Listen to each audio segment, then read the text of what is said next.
Alright, this is Laser Gnomes, and we're back with a stock install of our Slamfire trigger catch plate for the Nerf RoughCut 2x4. So the first thing we're going to do is we're going to put our part away so we don't step on it or break it, and we're going to remove all the screws. You can remove most of the screws and leave them in place and just move the shell away, and then move the shell back with all the screws still in the holes and put it back together really easily. You know, some people use like paper charts to kind of keep track of which screw goes where. The RoughCut features really deep recesses, which makes just moving the shell back and forth really easy, retaining all the screws. So we're just going to plug through this real quick.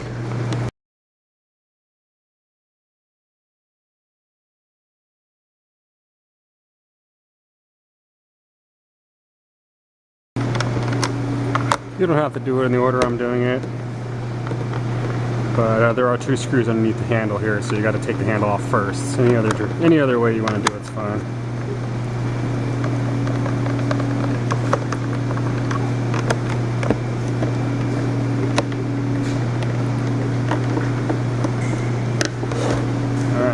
Once you have all the screws successfully out, the side should be able to have one just fall out there.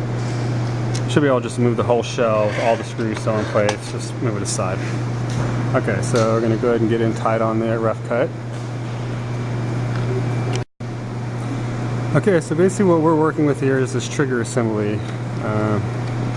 First thing we do is probably the worst part of this whole task, is we take the trigger out and we throw it away. We really hate throwing stuff away down here, but we really just have not found another use for these parts after we replace them. So if you have a good use for a trigger, let us know. Otherwise, they get dumped. Sad. Okay, so basically what we're trying to do is we're going to take the take the trigger shape here, and we basically just kind of mimic that with our part. So just trying to replicate what Nerf made and put that basically right in here.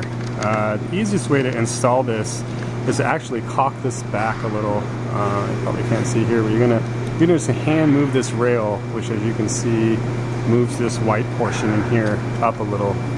What this does is it removes some slack, or removes some tension, I should say, from the trigger assembly, which allows you to pull this piece out a little bit. See how it went in? Now it's out. So by pulling some slack off the gear chain, you can pull this Slamfire, call it a Slamfire hammer, out a little bit further, which makes loading this in at an angle that much easier. So that's it. Let go of the rail and it's installed. I know I make it look really easy, and we've had some people complaining that that it doesn't go in as well as our videos, but this is literally what we do.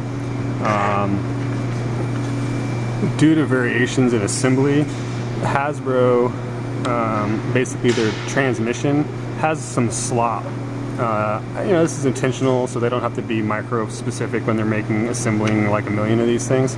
But for our part to work, because it works off of tension of the Slamfire hammer, there's only like basically one tooth position that it works correctly in. And we're finding over, you know, probably about the 70th master key we've put out, that a few of these things are so sloppy that the standard tooth we align it on doesn't work properly. So we try to, you know, basically nail that down, why that is, and the best we can come up with is just got a sloppy blaster. So this video is basically to kind of help people with that. So just for the record here, let me get it on the camera. We're dealing with this arm. You have your one extruding tooth here, and then you have this gap, this two-tooth gap. This is where we start our adjustment, basically. So the edge of the gap here should be lined up with the edge of this orange piece.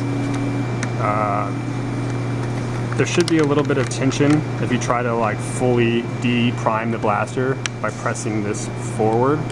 There should be tension here. It should want to not be all the way forward. This is kind of the magic. This tension is what fires and selectively fires the round. So you want a little bit of tension. So the next thing we're going to do here is we're going to put this thing back together really quickly. We're not going to screw it together. We're just going to shell it, and then we're going to try priming the blaster. The first issue we run into with this installation is that the right side here does not prime. If the right side does not prime, it's because this cocking arm is not allowed to go far enough back. So what's happened there is you've installed this rail too far forward, or this gear here was turned somewhat so that you're not able to fully prime the blaster any longer. So again, if you can't cock it at all, it's more than likely that this arm is too far forward. So again, check that this gap is lined up with this orange side here on the right side, okay? So we're gonna go ahead and prime that, or put this back together here. The second issue we've had is if it's too sloppy, it won't prime the left side. You'll get one side firing and not the other. So if we run into those issues now, we'll address them as they come up. So again, I'm just gonna basically do a quick shell here. Not even worrying about the screws. Not really worrying about anything. Just gonna put this all back together. Okay, let's go ahead and zoom back out here. Okay, so I've still got the screws out and everything. So with everything together, I'm going to hold the blaster basically back here just to keep it together and nice and solid for the gear chain. And I'm just going to hold basically this piece here nice and solid. I'm going to try cocking at one time. Okay. So ideally both of these orange indicators should light up and the blaster should stay cocked. Okay. So both indicators are orange. There's one. There's one. So the blaster did fully prime, so that's a really good sign that we're right on the money with the alignment. So now I'm just going to go ahead and move the handle cocking forward one time. Okay, and I've now fired the left side. Okay, cock it back again, press it forward again. I fired the right side, left side, right side. Now I'm losing some screws, but not vital. So we're going to try that again just to verify that this is correct. This is a brand new rough cut and a brand new printed part. So we're testing this.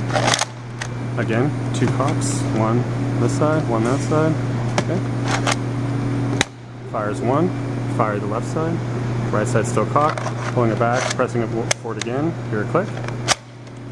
And I fired the alternate side.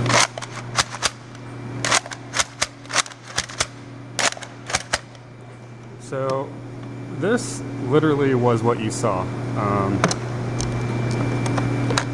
We're trying to track down why some people have some problems with it. We've experienced those problems as well, so they're not alone. We actually have had those issues. But in this scenario, in this installation, with this blaster and this part, it was literally dropping. So when we mail these pieces out, we're operating under the assumption that this is the experience users are going to have. When the users don't have this experience, we try to get as much feedback as possible. In one case, we're even having a user mail their entire blaster to us so we can investigate if possibly their drive chain is damaged, if our part somehow damaged it or was damaged prior to being installed, or if they just somehow got so far out of alignment that they just can't find home again. So we're going to go ahead and address that when those blasters show up. We'll do a video for that as well because we really try to get down to the bottom of this. But yeah, I mean, that's how you install the Slamfire trigger catch plate. You can install it in a stock blaster as you're seeing here and just run around using it without the trigger. It's really designed for a master key and our rapid strike modifications, but obviously it can be used in any sort of cosplay or building integration kits or ideas you may have. Any questions, just forward us over to Facebook, Laser Gnomes at Facebook. And thanks for tuning in.